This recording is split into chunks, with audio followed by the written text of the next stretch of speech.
Channel NITT viewers, I am DS, your psychologist, and welcome to another episode on Channel NITT. So, some of us may have the experience that within a month, there are 2 to 3 days where we are basically sleepless. We can lie on the bed, but it takes us 2 to 3 hours to actually fall asleep. Do you have this experience?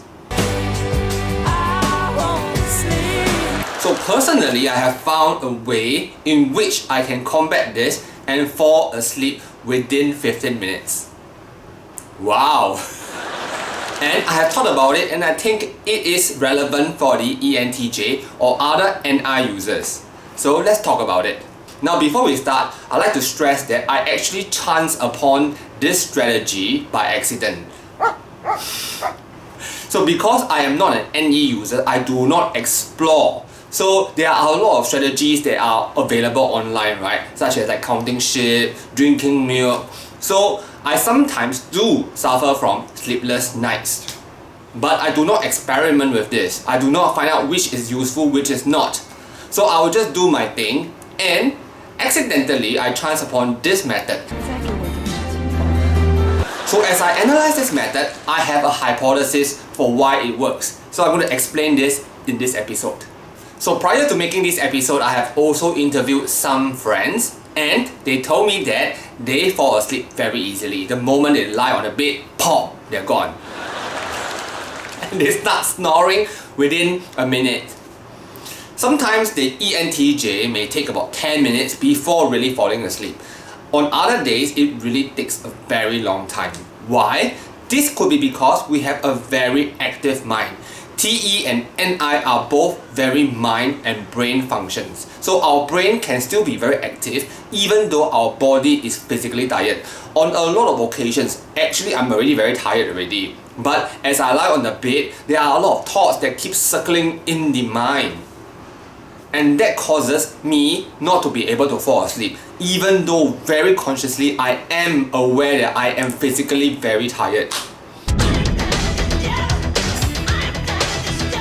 So in the past, maybe once a week, I will have sleeplessness. So it can take up to 3 to 4 hours before I can fall asleep. It's very frustrating.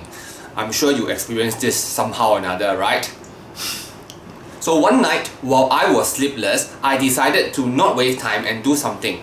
So I lied on the bed and I started to close my eyes and look into my eyelid.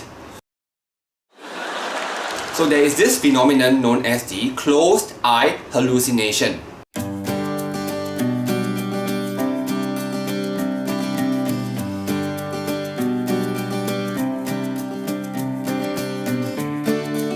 So when you close your eyes, especially when it is pitch dark, and look into your eyelid, you should be able to see a lot of different things. So depending on individuals, some people are able to see colors, some people can see movement, some people can see objects.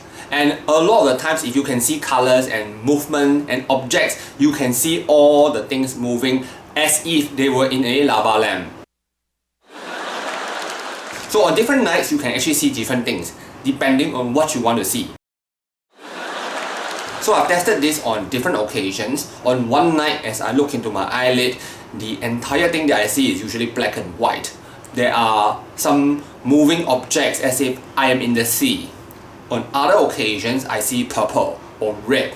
So it really depends. So I have tried this a few times when I am sleepless and I realized that it really works.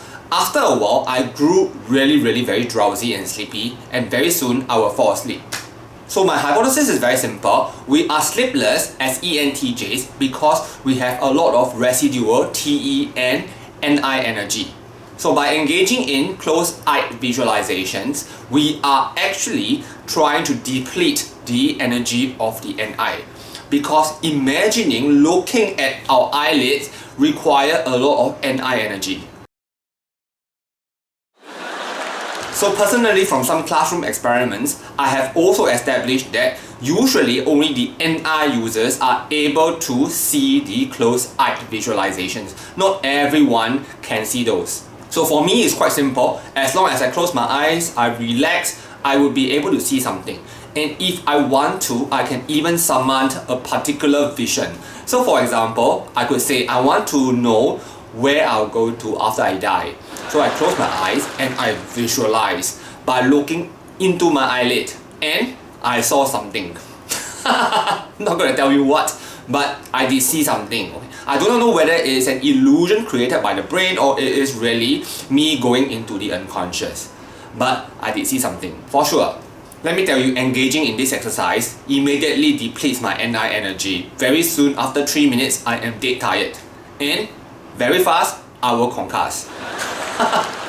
So it has happened a lot of times. I think I could share this strategy with fellow NI users. Maybe this will work for you as well. I think this strategy is not going to work for non-NI users. Anyway, it is very likely that non-NI users will just fall asleep very quickly because they don't have residual energy.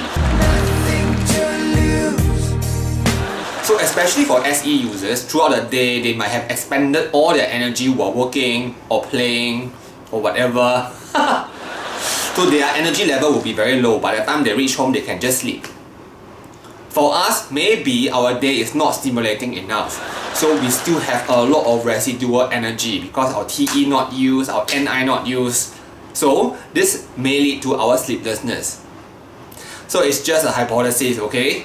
So fellow ENTJs and viewers of other MBTI types, do you experience sleeplessness? How often do you experience this?